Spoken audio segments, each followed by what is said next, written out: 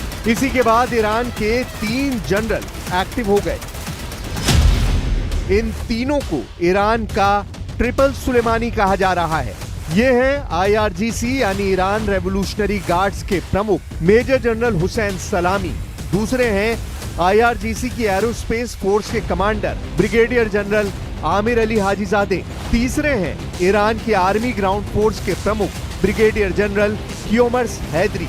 इन तीनों को ईरान की लीडरशिप ने एक बड़ा ऑर्डर जारी कर दिया है। इन तीनों के अलावा अब नया नाम ईरान में army commander major general Sayyed Abdul Rahim Mousavi का है, जो अब ईरान की मीडिया में हेडलाइन बन चुके हैं। मेजर जनरल मूसवी ने इजराइल से साफ साफ कहा है कि ईरान पर हमला करना उसके बस की बात नहीं, और अगर उसने ऐसी कोशिश की तो इजराइल के खिलाफ ऑपरेशन ट्रू प्रॉमिस अंजाम दिया जाएगा। ईरान की मीडिया से निकलकर अब यह खबर दुनिया भर में फैल रही है कि इजराइल और ईरान के बीच कुछ बड़ा होने वाला है।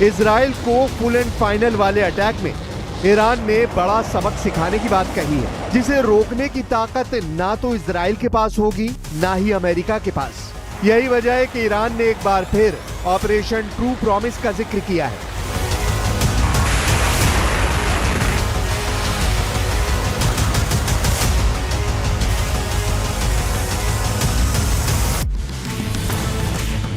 इससे पहले ईरान 13 अप्रैल 2024 को और फिर 1 अक्टूबर 2024 को दिखा चुका है कि उसके पास ऐसी मिसाइल हैं जो लॉन्च होने के बाद 400 सेकंड के अंदर इजराइल में तबाही मचा सकती हैं। दोनों ही हमलों में ईरान ने बैलिस्टिक मिसाइल और ड्रोन का इस्तेमाल किया था। इन दोनों हमलों से साबित हो गया था कि इजराइल ईरान की रेंज में है और उसकी मिसाइलों को पूरी तरह रोकना इजराइल के लिए मुमकिन नहीं है। ऐसे ही मिशन के लिए ईरान के तमाम जनरल इस वक्त चौकन्ने कर दिए गए हैं। कमांडर हुसैन सलामी से लेकर आमिर अली हाजीजादे और जनरल हैदरी को बड़ी जिम्मेदारी सौंपी गई है। लेकिन इस बीच अमेरिका के राष्ट्रपति डोनाल्ड ट्रंप पर सबकी नजर है। ट्रंप ने कहा है कि वो ईरान से परमाणु मुद्दे पर चल रही बातचीत से खुश हैं।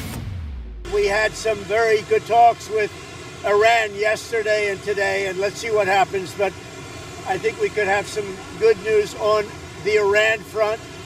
Likewise with Hamas on Gaza. We want to see if we can stop that. And Israel, we've been talking to them, and we want to see if we can stop that whole situation as quickly as possible. Iran के परमाणु कार्यक्रम को लेकर बातचीत से Israel कभी खुश नहीं रहा, जबकि ईरान ने कहा है कि वो अपनी शर्तों के हिसाब से बातचीत चाहता है। इसके मायने साफ हैं। अगर इजराइल के दोस्त डोनाल्ड ट्रंप या कहें कि अमेरिका अब तक बातचीत से खुश है, तो इसका मतलब है कि बातचीत इजराइल के पक्ष में आगे बढ़ रही है। लेकिन बातचीत से अगर ईरान भी खुश रहता है तो जाहिर है कि इजराइल को बड़ा नुकसान होने वाला है। ये परमाणु वार्ता के ऐसे समीकरण हैं जो इजराइल और ईरान के नफे नुकसान को समझा सकते हैं। नेतन्याहू का इरादा है कि डील जो भी हो, ईरान का परमाणु कार्यक्रम तबाह हो जाना चाहिए। नेतन्याहू की डिमांड रही है कि ईरान का एटम बम हो या फिर उसके तमाम परमाणु ठिकाने सब फौरन खत्म कर दिए जाएं। यही इजराइल का फोकस है और इजराइल ने इसी मकसद के खिलाफ अब ईरान के सर्वोच्च नेता अली खामनेई ने ट्रिपल सुलेमानी को मैदान में उतार दिया है। IRGC यानी ईरान रेवोल्यूशनरी गार्ड्स के प्रमुख मेजर जनरल हुसैन सलामी ये ईरान की सबसे खतरनाक फोर्स के टॉप कमांडर हैं। दूसरे हैं IRGC के एरोस्पेस फोर्स के commander brigadier general Amir Ali Hajizadeh, जिनके सीने पर ऑपरेशन ट्रू प्रॉमिस को अंजाम देने वाला तमगा लगा है। और तीसरे हैं ईरान की आर्मी ग्राउंड फोर्स के प्रमुख ब्रिगेडियर जनरल क्योमर्स हैदरी, जिनकी ताजा वार्निंग ने इजराइल और अमेरिका के खेमे में हलचल पैदा कर दी है।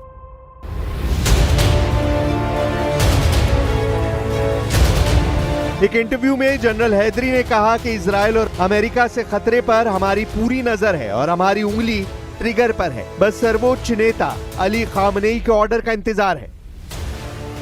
इजराइल के किसी हमले से निपटने के लिए ईरान की तैयारी देखिए। Camera 1, camera 2, camera 3, camera 4, camera 5। Iran ने हर एंगल से दिखाकर बताया है कि उसकी सबसे खतरनाक एयर डिफेंस मिसाइल क्या कर सकती है। यह है बावर 373, रेंज 200 किलोमीटर से भी ज्यादा। ये ईरान का वो एयर डिफेंस सिस्टम है जो उसने अमेरिका की सख्त पाबंदियों के बाद तब खुद तैयार किया, जब प्रतिबंधों की वजह से रूस से आने वाले S-300 एयर डिफेंस सिस्टम की सप्लाई रुक गई। बावर 373 का टारगेट मिसाइल भी है, फाइटर जेट भी है, ड्रोन भी है और ईरान का हर वो दुश्मन है जो उसके परमाणु ठिकानों को टारगेट बनाने की प्लानिंग कर चुका है, चाहे फिर उसमें स्टेल्थ विमानों का इस्तेमाल हो या फिर बैलिस्टिक मिसाइल। ईरान के इस जुल्फिकार युद्ध अभ्यास में जंग की पूरी रिहर्सल कर ली गई है। ईरान बताना चाहता है कि उस पर अटैक करने वाला कोई प्लान कामयाब नहीं होगा। ईरान में इजराइल के अटैक की आशंका बहुत ज्यादा है। ये बात ईरान के तमाम जनरल जानते हैं। इसलिए अगले 24 घंटे ही नहीं, पूरा मई का महीना और जून भी ईरान के लिए बहुत खतरे वाला वक्त हो सकता है, क्योंकि ईरान के परमाणु ठिकानों पर इजराइल की नजर टेढ़ी हो गई है।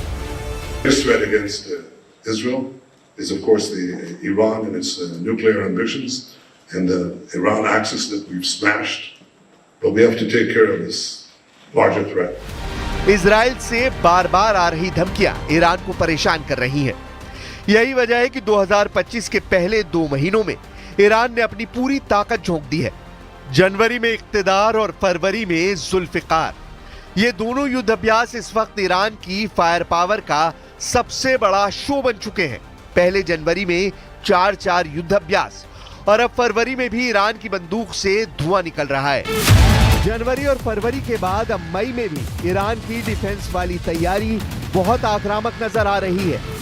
The greatest threat that Iran poses is that this decrepit regime would achieve nuclear weapons. And we are committed, as President Trump has said many times, and as Secretary Rubio said today, we are committed that Iran never gets nuclear weapons. That is important not only for the security of Israel and the security of America, but I think for the security of the world. Iran में Israel के हमले को लेकर ऐसा खौफ छाया हुआ है जिससे ईरान के सर्वोच्च नेता अली खामनेई और उनके कमांडर बहुत अच्छी तरह वाकिफ हैं। Tehran, Isfahan, Kirman, Siraj, Bushahr, Yazd, इस वक्त ईरान के 25 शहरों में ऐसा अलर्ट है। इस खौफ से पार पाने के लिए ईरान ने जनवरी में ही अपनी फोर्स को सबसे बड़े युद्ध के लिए तैयार कर लिया था और इसकी प्रैक्टिस अब भी जारी है। ईरान की स्पेशल फोर्स भी तैयार है। इजराइल और अमेरिका से खतरा आसमान की तरफ से आएगा, ये ईरान का हर शख्स जानता है। यही वजह है कि ईरान ने अपनी एयर डिफेंस ब्रिगेड को चौकन्ना कर दिया है। ईरान के मिसाइल दिन में भी फायर की जा रही है और रात में भी उन्हें टेस्ट कर लिया गया है। 200 किलोमीटर रेंज वाली पावर 373 एयर डिफेंस सिस्टम को दिखाकर ईरान ने बता दिया है कि वो लंबी दूरी तक दुश्मन का पीछा करेगा और उसे मार गिराएगा, फिर चाहे वो कोई स्टेल्थ विमान ही क्यों ना हो। ईरान बार बार अपनी एयर डिफेंस वाली ताकत दिखा रहा है। इजराइल या फिर अमेरिका से किसी भी हमले के लिए ईरान ने खुद को पूरी तरह से तैयार करने का दावा किया है। ईरान ने 2025 की शुरुआत से ही इतने हथियार जमा कर लिए हैं कि एक बड़े युद्ध को लॉन्च करने वाला हमला किया जा सकता है। ईरान को सबसे बड़ा खतरा अपने परमाणु अड्डों को लेकर है। ईरान को खतरा उसकी सबसे बड़ी ताकत मिसाइल बेस को लेकर है। ईरान को खतरा उसकी सबसे बड़ी फोर्स रेवोल्यूशनरी गार्ड्स को लेकर है। ईरान को खतरा उसके तेल के ठिकानों को लेकर भी है, जिस पर इजराइल की नजर गड़ी हुई है। ये चारों ताकत इस वक्त अमेरिका और इजराइल के टारगेट पर है।